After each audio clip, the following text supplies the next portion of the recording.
Hi there, Simon Varley here from GivePanel, and thanks very much for tuning in to learn about Facebook challenges.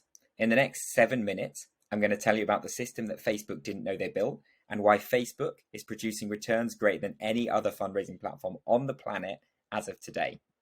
I'm also going to be using some examples from Versus Arthritis, and they've successfully scaled challenges across the last 3 years to a multi-million-dollar program. Who's this for? Really, it's for nonprofits to have tools turned on Facebook to fundraise. What I typically find is that fundraising directors and managers are the ones who have the final decision on whether they launch a remote challenges program or not. But anyone involved in an event, P2P, community, social media, or digital fundraising should have a good finger on the pulse with what's happening on Facebook and specifically what Facebook challenges could do for your organization. I want to just start by saying, what would it look like to you if you could consistently grow digital income and create a new high volume fundraising channel? And while you're thinking about that, add into that mix, what if you could generate thousands of new leads on a repeatable, scalable basis? If you could do that, what would it look like in 6 months? What would it look like in 12 months? What would it look like if in the next 5 years, you could scale that program to a $5 million, $10 million program year on year? That's very, very possible. So just looking at some figures here, one of the organizations we worked with, we're raising about $7,000 on Facebook each month. So that's not by any means a small amount of money, but across the course of 12 months in running 3 Facebook group challenges, they managed to raise that to about $700,000 in the course of just 3 events. That's an 8 times growth just using the same model. Scaling that up a little bit, again, most people's Facebook fundraising typically is birthday fundraising, generic fundraising, which stays roughly level month on month, apart from maybe awareness months, ends of year where that peaks. An organization here raising about 20K per month through Facebook, just in 2 events in 2020, took that up to $2.5 million. And as you can see, what we call as the halo effect of Facebook challenges, not only were they peaking during the challenge months, but saw an increase across the board in business as usual fundraising, leading to a 10.7x growth on 2020 figures. So that's probably exciting. In terms of whether this is right for you, if you're stressed about hitting your fundraising targets, if you set up Facebook fundraising, but honestly haven't seen the results you've seen, you're getting birthday fundraisers, you don't really know what to do with them, you might have a great program in place, but that might not sit under you. It might not be in the events team. And actually, you're wondering how you can harness this amazing tool.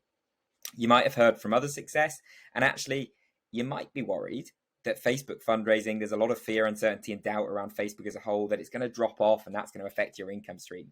If any of those sound like you, then stay tuned in and we'll cover in the next 3.5 minutes now how you might be able to remedy any of those problems.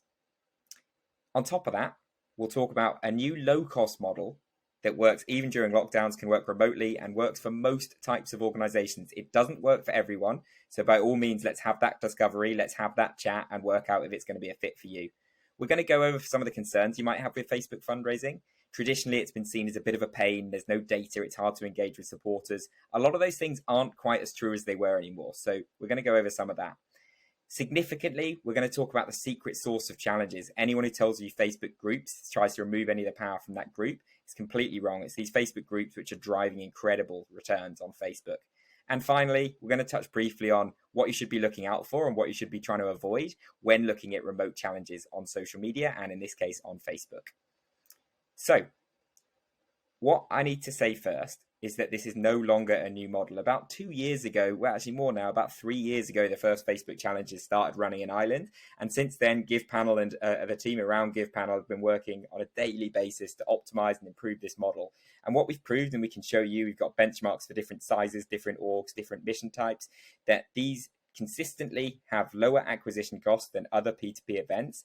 And with the tools that we've built today, we're increasing that average raise per fundraiser whilst also keeping that acquisition cost really low, leading to incredible CPAs. And we're starting to get some encouraging data showing what the lifetime worth of these new supporters can be for yourselves. GivePanel, if you don't know, head to our website, givepanel.com. But with the social fundraising toolbox, the largest player in this space in the world, what we do is plug onto the back of social networks, predominantly Facebook and Instagram. And we try and give you, as the nonprofit, the same tools that you get with traditional P2P fundraising, but whilst also being able to utilize the incredible benefits of Facebook fundraising. So why Facebook? Why the platform? Why have we built our platform on the back of this fundraising tool? is it's unrivaled in its power. There's incredible reach, almost 3 billion users. There's powerful network effects. Traditionally with P2P, people set up their set up their fundraising page, and then have to be prompted constantly on the phone, by email, by text to get it out there, put it on their social networks. You no longer have to do that with Facebook fundraising. It's created, it's out there already. There's also no login, so it's a frictionless user experience. What we're seeing as a result of this is incredible new user acquisition. And of course, at the moment, it's 100% free for nonprofits. But potentially, Facebook don't know that they've actually built a much better fundraising tool that even they realize. They love Facebook fundraising. It keeps people on the platform. Fundraising is a great tool to keep people engaged. But actually, by harnessing the power of 3 different parts of the Meta, the Facebook ecosystem, we're looking at ads, groups, and fundraisers. What we're seeing is this incredible trinity where we can acquire supporters in one place, put them into a community, engage them, inspire them, interact with them, and then get them fundraising through the Facebook payment tools, all on one network, meet them where they are. So the old way, when it came to challenges, was investing a heap of cash and sort of expecting a return 3 or 4 years later. What we're now seeing is almost the opposite. Very cheap, very easy to scale events, which don't take long to plan, don't necessarily need an agency involved, and are very, very simple, can all be hosted on one network and then be scaled up to raise 5, 6, 7, 8, 10. We've actually seen 20 to 1 ROIs on some of these early events. So what does that look like? As I said earlier, I've just borrowed some slides here from our friends over at Versus Arthritis. But effectively, what you're looking to do is develop a great hook. So a hook is a concept which can be easily done by the majority of people. Once you've got that hook, you're going to use that hook to bring people into your community, which in this case is a Facebook group. Once those supporters, those newly acquired supporters, are into that community, you're then going to use that incredible power of the community to get people fundraising. Once people are fundraising, the beauty of Facebook fundraising kicks in. It's right there, it's on network, and it's shared with everyone, and the money will come through. In terms of what we're seeing as a result of this, we're seeing incredibly cheap leads, mostly to do with the creative and the ease of getting users from the Facebook newsfeed into the Facebook group. But more significantly, we're seeing incredible retention and incredible conversion rates from that group to actual active fundraisers. Typically at the moment, we're seeing fundraisers acquired for a cost of between $15 and $40 including the cost of an incentive. And remember, these groups are typically filled with users who are 90% new to your organization. Perfect. So the events are exciting. They're easy to run. They're very scalable. Why would you work with someone like GivePanel or one of our partners? Well, at the end of the day, these events take a lot of learning curves. And actually, what you want is a bespoke event for your organization, which is continuously optimized around your specific learnings. So what we might see on a first challenge might look very different from what we might see on a last challenge. And our aim in partnership with you will always be to make sure that you're spending the least amount of cash possible, putting the least amount of resource into a program while still giving your supporters that amazing experience and getting a maximum ROI.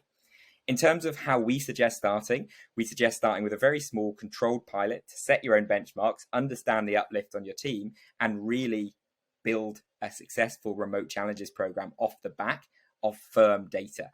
What that might look like is a 4-month program where we plan and come up with the creative, we launch promotion, we launch the ads, we start filling that community, we actually have the challenge itself, we activate your fundraisers, and then we wrap up, do some reporting, and then look to build a program off the back of that report.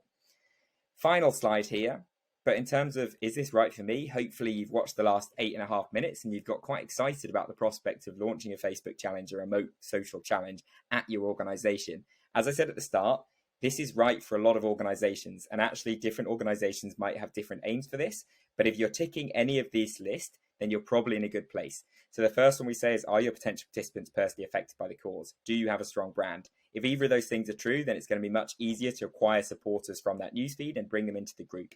Number three here is, do you have a community fundraising team? Facebook challenges are very scalable. They are quite simple model-wise, but they do involve a lot of time and effort. So having a good community fundraising team, experience in your organization, interns, a group of committed, loyal volunteers will be the make and break of these challenges. If you're getting a lot of birthday fundraisers on Facebook already, that's a fantastic sign. And of course, are you prepared? Do you have the capacity? Do you have the bandwidth to actually make this happen? If you've answered yes to, I'd say, 70% plus of those questions, then you're probably in a great place to run a Facebook challenge today.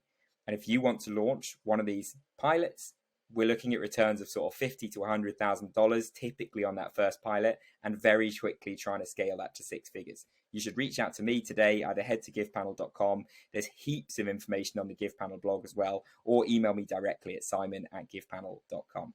Thanks a lot. I'm looking forward to working with you.